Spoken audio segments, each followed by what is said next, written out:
तो स्टूडेंट्स, मैंने तुम लोगों को पिछली क्लास में एक होमवर्क दिया था। कई बच्चों ने नहीं किया, कई क्या लगभग कई बच्चों ने नहीं किया, लेकिन कई कुछ बच्चों ने, 2 या 4 बच्चों ने होमवर्क किया है। तो जिन्होंने किया है उसमें केवल उन्होंने 2 सेंटेंस गड़बड़ कर दिए हैं लास्ट के, बाकी सारा उनका एकदम सही था। तो देखो बच्चा, लास्ट मैंने जो तुम लोगों को पढ़ाया था उसमें जो ट्रिक बताई थी वही ट्रिक सबके लिए है, सारे सेंटेंसेस के लिए है। तो मैंने उस ट्रिक में कहा था कि हेल्पिंग वर्ब या मेन वर्ब के बाद से आने वाला जितना भी पार्ट होगा वो सारा प्रेडिकेट होगा। अगर उसके पहले तुमको कोई भी चीज़ दिखेगी वो क्या कहलाई थी, वो क्या कहलाएगी, वो सब्जेक्ट कहलाएगी। लेकिन उसमें तुम लोगों ने गड़बड़ी कर दी है। ठीक है। तो अगर इसमें देखो, जैसे कि यही वाला सेंटेंस था, ऐसे ही करके 2 सेंटेंस दिए थे। तो वॉकिंग इज़ यूज़फुल, अब इसमें तुमको वॉकिंग दिख रहा है, ये कह रहे हो कि मेन वर्ब है। तो यहाँ से नहीं, ऐसा नहीं है। अगर हेल्पिंग वर्ब प्रेजेंट ना हो तो मेन वर्ब के बाद से देखते हैं। अगर हेल्पिंग वर्ब प्रेजेंट है तो हेल्पिंग वर्ब के बाद से ही जो वर्ड आएगा वही पूरा प्रेडिकेट कहलाएगा। तो यानी कि हेल्पिंग वर्ब तो इसमें है इज़, तो यानी कि इसके बाद जितना पार्ट है ये वाला, जितना मैंने गोला कर रखा है इधर, ये पूरा तुम्हारा प्रेडिकेट है, और इसके पहले जितना पार्ट आ रहा है ये सारा सब्जेक्ट हो जाएगा। अगला एग्जाम्पल देखो, swimming is a good exercise. ठीक है।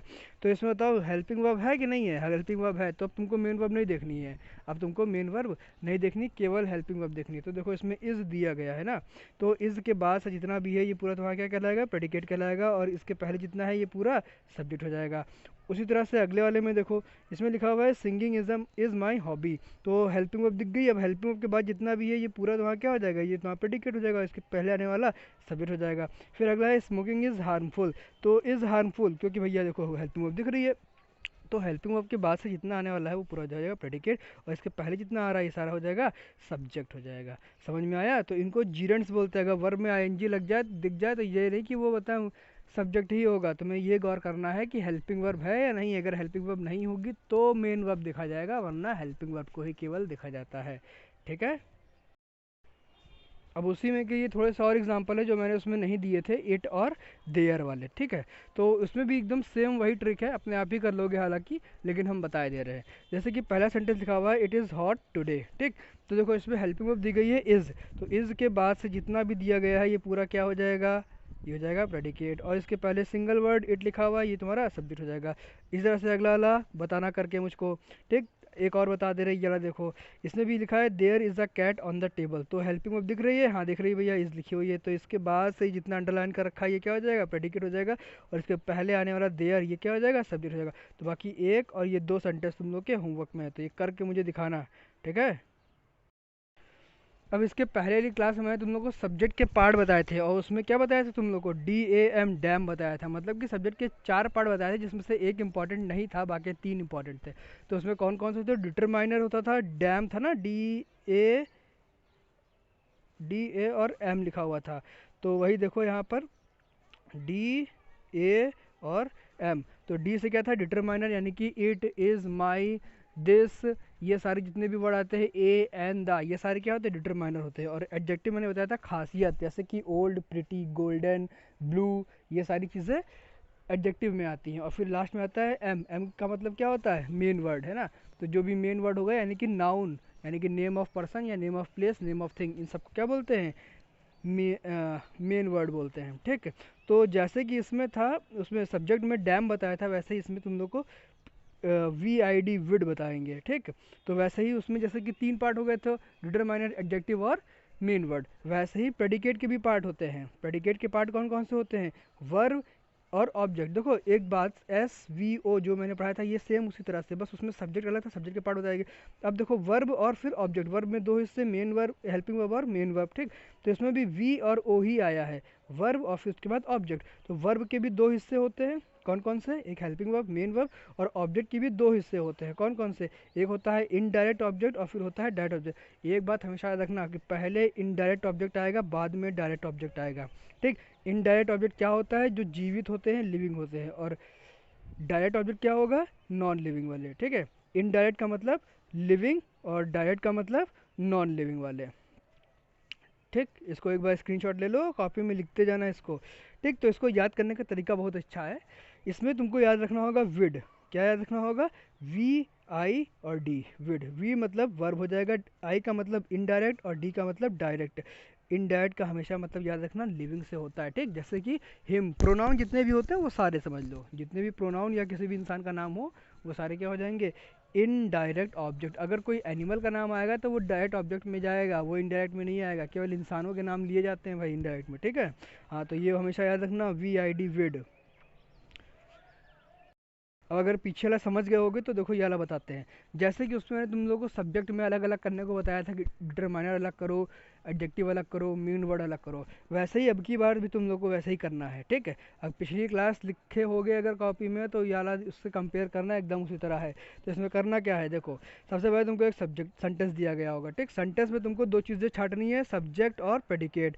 तो भैया सब्जेक्ट प्रेडिकेट छाटना लगभग सभी लोग समझ गए होंगे। तो मैंने कहा था जहाँ भी हेल्पिंग वर्ब दिख जाए या मेन वर्ब दिख जाए उसके बाद से, अगर हेल्पिंग वर्ब दिखे तो उसके बाद से, अगर हेल्पिंग वर्ब नहीं है तो मेन वर्ब ढूंढी जाएगी। तो इस सेंटेंस जो मैंने दिया है आई राइट्स अ लेटर, इसमें हेल्पिंग वर्ब नहीं दी गई है, तो किस पे गौर करना होगा, मेन वर्ब पे। तो मेन वर्ब इसमें लिखी हुई है राइट्स अ लेटर। तो राइट्स अ लेटर जितना भी मैंने अंडरलाइन किया ये कितना हो गया, क्या हो गया तुम्हारा, प्रेडिकेट हो गया। और इसके पहले आने वाला वर्ड सब्जेक्ट हो गया, ठीक है। अच्छा, तो सब्जेक्ट में ये कौन सा वर्ड है, ये होमवर्क है, मुझे बताया कमेंट में या व्हाट्सएप पे मैसेज करके बताना, ठीक। अच्छा, प्रेडिकेट पे देखो, प्रेडिकेट पे तीन पार्ट दिए गए हैं, राइट्स लिखा है और आ लेटर लिखा हुआ है, ठीक। आ लेटर तो एक ही साथ मान लिया जाएगा। तो अब इसमें भी देखो वही वाली ट्रिक लगाओ, वी आई और डी। सबसे पहले वर्ब, देखो वर्ब इसमें है, हाँ है, देखो ये राइट्स जो लिखी है ये क्या हो गई, वर्ब हो गई। अच्छा, इसमें आई का मतलब मैंने क्या दिया था, इनडायरेक्ट ऑब्जेक्ट यानी कि जीवित। तो भैया इन दोनों के बीच में तुमको कोई जीवित दिख रहा है, इसके और इसके बीच में कोई जीवित तो है नहीं, राइट्स तो वर्ब हो गया और लेटर जो है वो जीवित तो है नहीं। जब जीवित नहीं है, अजीवित है ना, मतलब नॉन लिविंग है, तो नॉन लिविंग किस में आ जाएगा, डायरेक्ट ऑब्जेक्ट में आ जाएगा, ठीक। समझ गए कि नहीं, जो चीज़ ना हो उसको क्रॉस कर दो, नहीं है कोई बात नहीं, तो क्या लिखोगे, वर्ब और डायरेक्ट ऑब्जेक्ट, ठीक। नहीं समझ में आया, अब अगला बताने जा रहे हैं, देखो उसमें समझ में आ जाएगा। अब देखो इसमें एग्जांपल लिखा हुआ है, your mother कुक्स food, your mother कुक्स food. सबसे पहले तो इसमें प्रेडिकेट अलग करो, तो भैया बहुत ही आसान है, जहाँ भी मेन वर्ब दिख जाए, मेन वर्ब दिख रही है इसमें कुक्स, तो कुक्स से लेकर के फूड तक ये पूरा तुम्हारा प्रेडिकेट हो गया। और यहाँ पे योर मदर ये तुम्हारा सब्जेक्ट हो गया, ठीक है। इसमें भी तुमको होमवर्क में बताना है या कमेंट करके बताना है कि योर क्या है और मदर क्या है। देखो हम खुद ही बता दे रहे हैं, योर जो है वो डिटरमाइनर है और मदर जो है वो तुम्हारा मेन वर्ड है, ठीक। खासियत तो बताई नहीं गई है माँ की, मतलब माता जी की कोई खासियत तो इसमें है नहीं, तो एडजेक्टिव एब्सेंट है, ठीक है। अच्छा, अब अपने मेन क्वेश्चन पे आ जाओ, कुक्स फूड को, कुक्स फूड में प्रेडिकेट अलग अलग छाटना है। तो कुक्स फूड में पहले तो लिखो V I D, V I D मतलब वर्ब, इनडायरेक्ट ऑब्जेक्ट और डायरेक्ट ऑब्जेक्ट। तो लिखा हुआ है कुक्स, कुक्स तो भैया सबको मालूम है काम है, काम है, तो ये क्या हो जाएगा, वर्ब हो जाएगा, ठीक है। अब इसके बाद आया फूड, फूड जीवित है नहीं भैया, नॉन लिविंग है, नॉन लिविंग है, तो ये क्या हो जाएगा, डायरेक्ट ऑब्जेक्ट में आ जाएगा, समझ गए।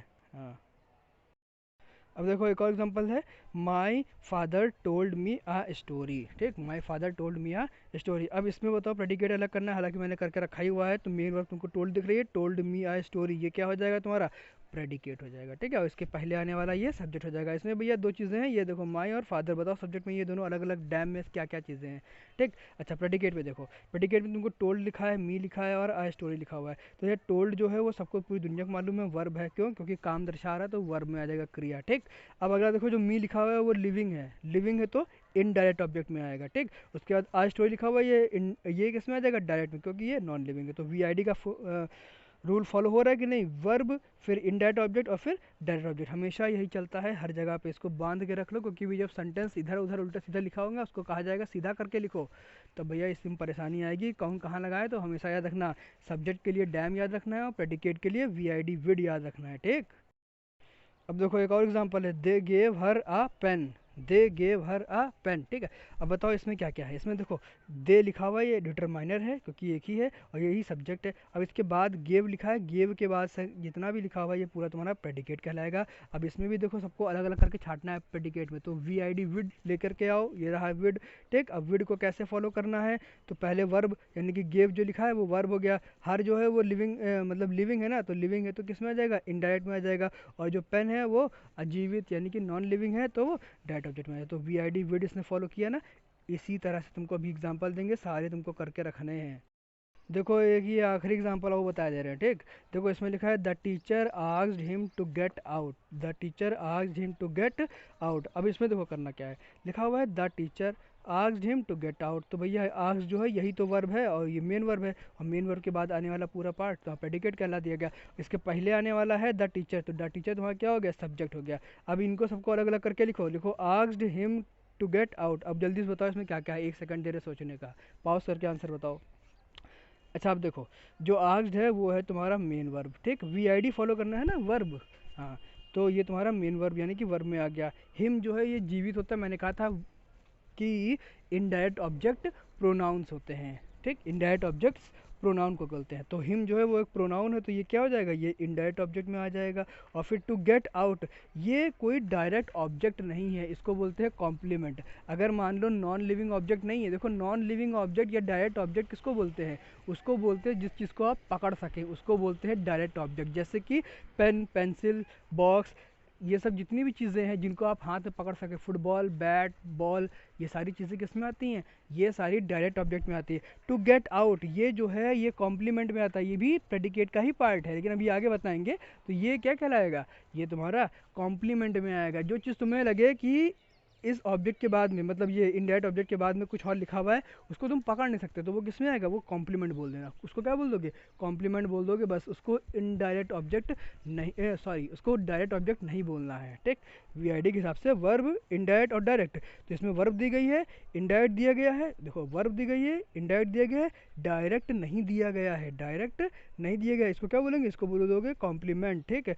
वीआईडी सी मतलब कॉम्प्लीमेंट भी आता है, लेकिन वो बाद में बताएंगे। जैसे कि उसमें एडजेक्टिवल फ्रेज था, इंपॉर्टेंट नहीं था, वैसे ही ये कॉम्प्लीमेंट होता है इसमें, ठीक है। लेकिन कॉम्प्लीमेंट प्रेडिकेट में ज़्यादा मिलते हैं, इसलिए ये बात याद रखना कि अगर उस चीज़ को पकड़ ना सको, कोई नॉन लिविंग चीज़ है जो जीवित नहीं है और उसको पकड़ नहीं सकते हो, तो वो कॉम्प्लीमेंट बोल देना। तो समझ गए। अब भैया ये तुम लोग जरा है 6 क्वेश्चन दिए गए हैं, 6 मैंने अभी दिए हैं। जो मुझको मैसेज करके ये 6 करके दिखाएगा, मैं उसको और भी होमवर्क दूंगा, मतलब अपने सीखने के लिए है तुम्हारे। तुम्हें पढ़ना है तो भैया पढ़ो, नहीं पढ़ना है तो फिर तुम खुद जानो, ठीक। तो इसमें 6 सेंटेंस है, मैं बोल दे रहा हूँ, अगर दिखाई नहीं दे रहा होगा क्लियर। तो लिखा हुआ है इसमें सबसे पहले, the boys made me the captain, he reads a magazine, Mala brings a glove, glove मतलब वही हाथ में दस्ताने पहनने वाले को, Rakesh opens the door, I like playing football, your brother drives a car, ठीक। तो ये 6 क्वेश्चन है, 6 के 6 क्वेश्चन मुझे करके दिखाना और व्हाट्सअप करना, अगर गलत होगा तो मैं बताऊंगा, ठीक है। Thank you.